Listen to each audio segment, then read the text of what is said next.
Milo, I have a question. So you probably know my videos, but I ran this series called Mail Monday for ages where people would ask me for life advice questions. And one of the ones was gay guys in high school. I want to know your opinion of the advice I would sometimes give. Okay. In I'm general, just going to tell you that you've ruined people's lives. I hope not. But I would often advise them not to come out during high school, that it's a tough environment, and that I really like adults that come out. I feel like every adult that comes out and says, this is me, I'm normal, except for and with an extravagant taste in the bedroom, move the whole gay movement forward. But in high school, you're young, and you don't need to take that kind of potentially negative social repercussions. I almost like you closeted until you're dealing in the adult world. Thoughts? I don't think gay people should come out at all. I disagree. No, it was much better in the 50s when gay people were living like secret double lives. They had wives, they had kids, they were doing their gay thing on the side.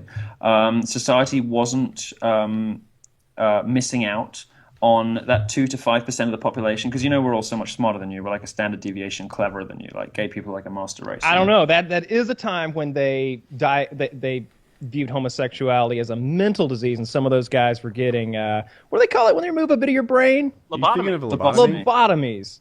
And chemical sterilization. That's just because the straights were jealous we were smarter than them, so they started cutting bits of our brains out. That's not actually a thing that I worry about.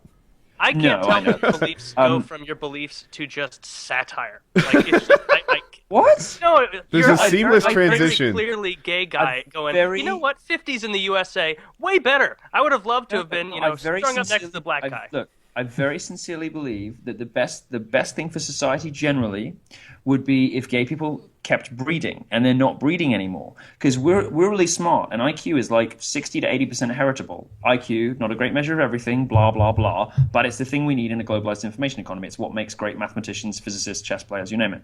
And it's 60 to 80% heritable, and I want all of the smartest people in the world to continue to breed so we can compete with China and Russia, and India and everywhere else. Now, in the 50s, gay people would shack up and have relationships with women, and they would go out and do their gay thing in the evenings, and they would get yourself a beard. Exactly. People would still have kids. These days, gays, if they have kids at all, adopt them, and that's bad for everyone. I think that now you just got fabulous, stupid children. The advice I would give is like, who wants fabulous, stupid kids? Like, it's not my genetic kids, so the best I can do is like put it in a tutu, and then what? The best advice would be, stay in the closet, and then when you get to an age where it's becoming really difficult, like go get off to a camp and try to pray it away. So are you going to reproduce ever? Well, I want to know from Milo. Are you going to donate sperm? I'm kidding slightly. You get a surrogate involved, I'm sure.